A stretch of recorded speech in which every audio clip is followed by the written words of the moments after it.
Selamat pagi para saudaraku seiman dalam Kristus. Salam sukacita dan sehat selalu untuk kita. Marilah kita siapkan hati dan pikiran kita untuk mendengarkan firman Tuhan. Tuhan beserta kita sekarang dan selama-lamanya. Inilah Injil Yesus Kristus menurut Lukas bab 21 ayat 12 sampai 19. Dimuliakanlah Tuhan. Tetapi sebelum semuanya itu, kamu akan ditangkap dan dianiaya. Kamu akan diserahkan ke rumah-rumah ibadat dan penjara-penjara, dan kamu akan dihadapkan kepada raja-raja dan penguasa-penguasa oleh karena namaku. Hal itu akan menjadi kesempatan bagimu untuk bersaksi. Sebab itu, tetapkanlah di dalam hatimu, supaya kamu jangan memikirkan lebih dahulu pembelaanmu. Sebab aku sendiri akan memberikan kepadamu kata-kata hikmat, sehingga kamu tidak dapat ditentang atau dibantah lawan-lawanmu. Dan kamu akan diserahkan juga oleh orang-orang tuamu, saudara-saudaramu, kaum keluargamu, dan sahabat-sahabatmu. Dan beberapa orang di antara kamu akan dibunuh, dan kamu akan dibenci semua orang oleh karena namaku.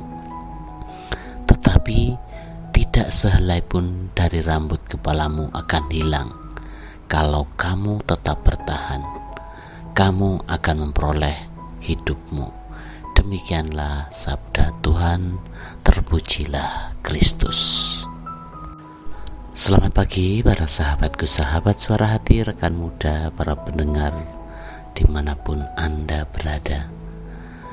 Hari ini dalam bacaan Injil mengajarkan kepada kita bahwa penderitaan dan penganiayaan akan selalu menjadi bagian dalam hidup sejarah umat manusia. Seringkali kita jumpai justru manusia itu menjadi serigala bagi yang lain, yang menerkam orang lain. Hidup ini memang tidak mudah, perlu diperjuangkan untuk mendapatkan sesuatu atau untuk mencapai sesuatu. Seringkali orang menghalalkan segala cara, mengorbankan orang lain menjadi cara yang seringkali dianggap efektif dan mudah.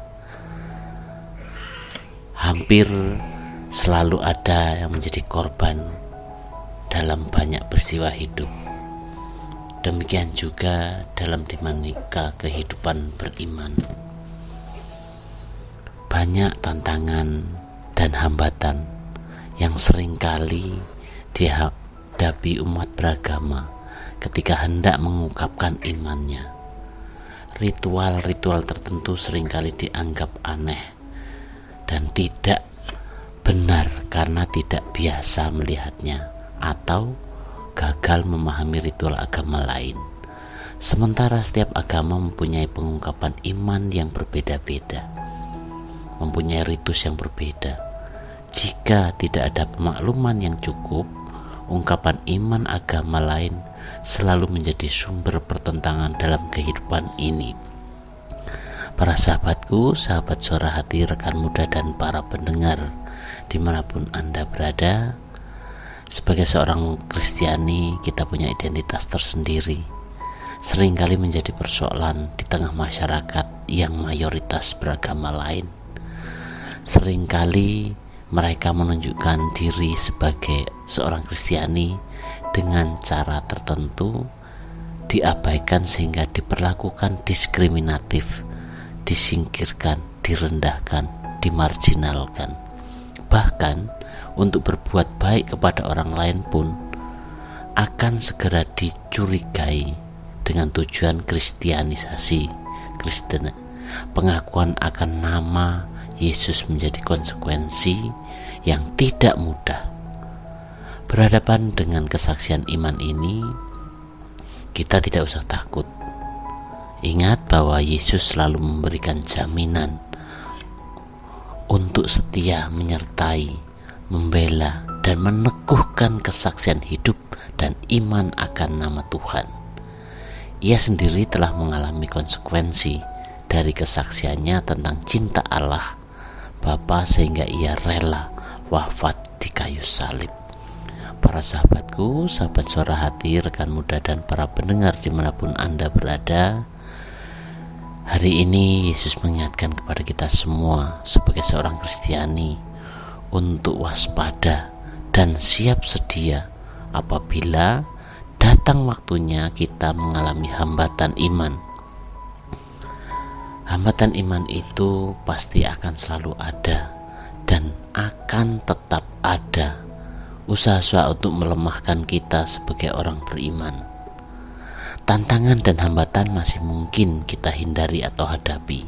Namun, apabila hal itu datang dari dalam lingkungan terdekat, misalnya dari keluarga kita, pasti akan jauh lebih sulit dan membutuhkan energi yang lebih besar. Tidak jarang perjuangan beriman justru kandas ketika menghadapi itu semua.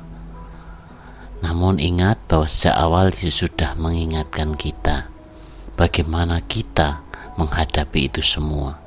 Sepenuhnya tergantung dari keputusan kita. Apakah kita akan tetap bertahan? Juga tergantung bagaimana diri kita. Satu hal yang sangat pasti adalah jika kita tetap bertahan, Yesus memberi jaminan bahwa tak sehelai pun dari rambut kita akan hilang. Ini berarti bahwa 100% Yesus memberi jaminan, janji, keselamatan itu. Syaratnya adalah tetap bertahan dalam penganiayaan, tetap bertahan dalam penderitaan. Para sahabatku, sahabat suara hati, rekan muda dan para pendengar dimanapun Anda berada, bertahan berarti mau belajar beriman terus menerus. Kemampuan bertahan tidak terbentuk sekali jadi, itu melalui proses yang sangat panjang. Waktulah yang akan menguji bagaimana kualitas kita bertahan. Gelombang hidup yang akan menjadi medan perjuangan kita. Kualitas kita semakin diuji dengan itu. Seorang nakoda yang handal pasti sudah mampu melewati ribuan gelombang yang dahsyat di air laut. Tanpa itu, ia tidak mampu menjadi nakoda yang handal. Untuk itu, marilah kita belajar dari hal-hal sederhana dalam kehidupan ini. Hal sederhana itu kita lihat dan kita hayati dalam kerangka hidup kita sebagai seorang beriman. Dan semoga dengan demikian kita selalu mampu untuk belajar beriman terus-menerus walaupun badai selalu ada di depan kita. Karena kita percaya bahwa hanya dalam nama Tuhan kita akan diselamatkan. Demikianlah permenungan kita hari ini, dan marilah kita akhiri dengan doa. Dalam nama Bapa dan Putra dan Roh Kudus. Amin. Allah Bapa dalam surga, ajarilah kami untuk terus memandang hidup kami dengan kacamata iman. Mungkin kami mudah lemah karena tantangan-tantangan yang harus kami hadapi, karena kami adalah murid-Mu. Semoga dengan demikian hidup kami semakin memancarkan hidup-Mu sendiri, sehingga sukacita dan keselamatan ada di dalam hati kami. Doa ini kami serahkan kepadamu Tuhan, dengan perantaraan Kristus Tuhan kami. Amin. Dalam nama Bapa dan Putra dan Roh Kudus. Amin.